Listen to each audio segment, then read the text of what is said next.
చేస్తామంటే చాలా క్లియర్గా చెప్పింది. బట్ ఇప్పుడు ధరని అధ్యయనం చేసేందుకు స్టడీ చేసేందుకు ఒక స్టడీ కమిటీ వేసింది.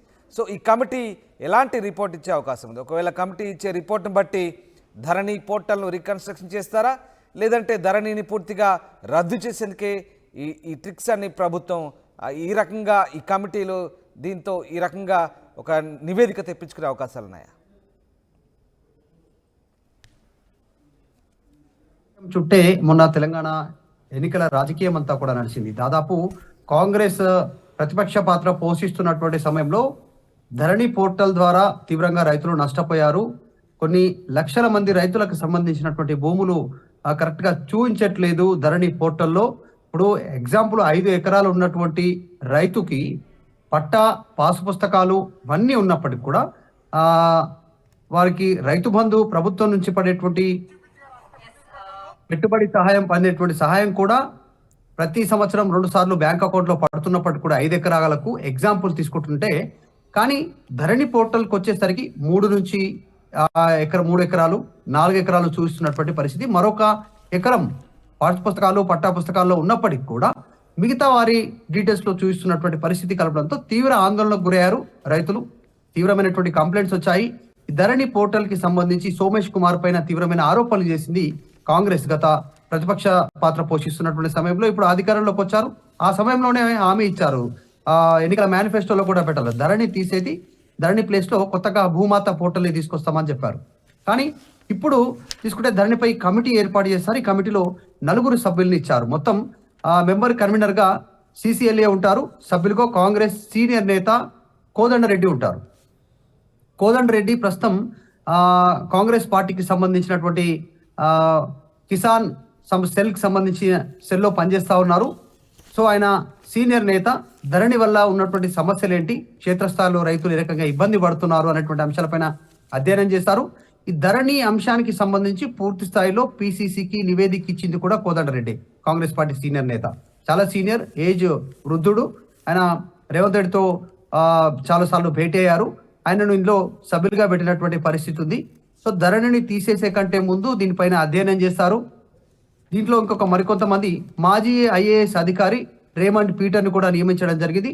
ఒక న్యాయవాది, ఒక రిటైర్డ్ స్పెషల్ గ్రేడ్ డిప్యూటీ కలెక్టర్ను కూడా ఇస్తూ ఉత్తర్వులు జారీ చేసినటువంటి పరిస్థితి. వీళ్ళంతా కూడా ధరణి పోర్టల్ కి సంబంధించిన అధ్యయనం చేస్తారు, ఒక నివేదిక రూపొందిస్తారు, ప్రభుత్వం ముందుంచుతారు. ప్రభుత్వం తదుపరి నిర్ణయం తీసుకుంటుంది. అంటే ధరణిలో చేయాల్సినటువంటి మార్పులు, చేర్పులు, అసలు అందులో ఉన్నటువంటి ఇప్పుడు టెక్నికల్ గా ఉన్నటువంటి ఇబ్బందులు ఏంటి, వీటన్నిటిపైన అధ్యయనం చేసి నివేదిక ఇస్తారు.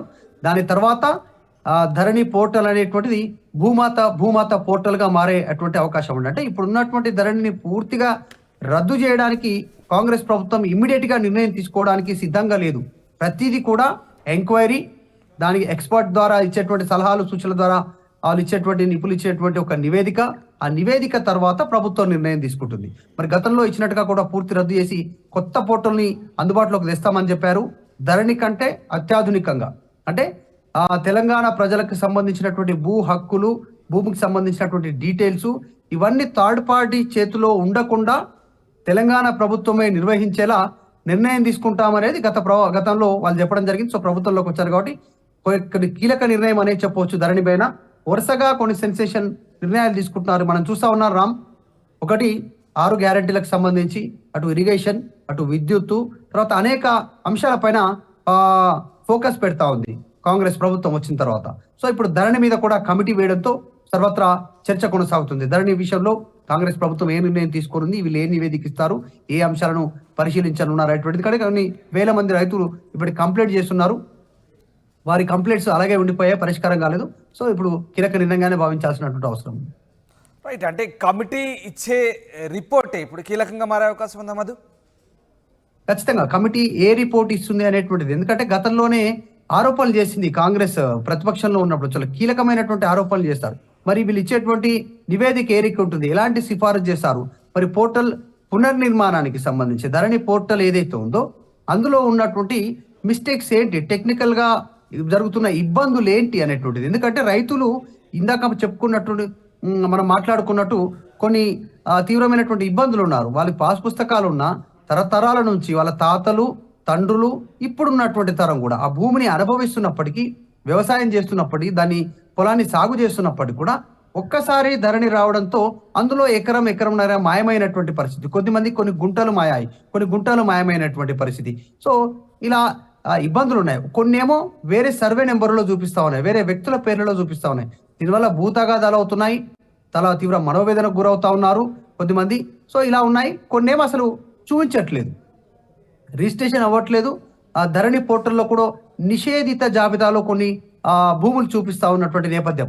వీటన్నిటిని దృష్టిలో పెట్టుకొని ఈ కమిటీ ఏం సిఫార్సు చేసేటువంటి అవకాశం ఉంది, వాళ్ళు ఇచ్చేటువంటి నివేదికను ప్రభుత్వం ఏ రకంగా మరి పరిష్కారం దిశగా ఆలోచన చేస్తుంది, అది అప్పుడు ధరణిపై భూమాత వస్తుందా, పరిష్కార మార్గాలు ఎంచుకున్న తర్వాత ఏం చేయొచ్చు, ప్రభుత్వంలో నిర్ణయం తీసుకున్న తర్వాత కేబినెట్ నిర్ణయం తర్వాత ధరణి పైన ఒక క్లారిటీ వచ్చేటువంటి అవకాశం ఉంది. ఒకటైతే స్పష్టం, వచ్చే వానాకాలం సంబంధించినటువంటి పంట పెట్టుబడి సహాయానికి సంబంధించి అయితే ఎదురు చూస్తూ ఉన్నారో దానికంటే ముందుగానే దీనిపైకి సంబంధించిన నివేదిక వచ్చే అవకాశం ఉంది, ప్రభుత్వం నిర్ణయం తీసుకునే అవకాశం ఉంది.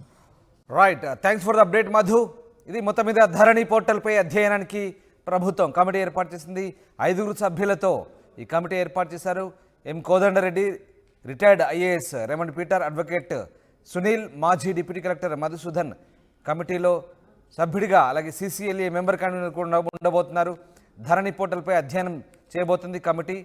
పోర్టల్ రీకన్స్ట్రక్చరింగ్కి సంబంధించిన సూచనలు చేయబోతుంది. మొత్తం మీద ఈ కమిటీ ఇచ్చే సూచనలే కీలకం కాబోతున్నాయి. కమిటీ ఇచ్చే సూచనల ఆధారంగా ప్రభుత్వం ధరణికి సంబంధించి ఒక కీలక నిర్ణయం తీసుకునే ఛాన్స్ కనిపిస్తోంది.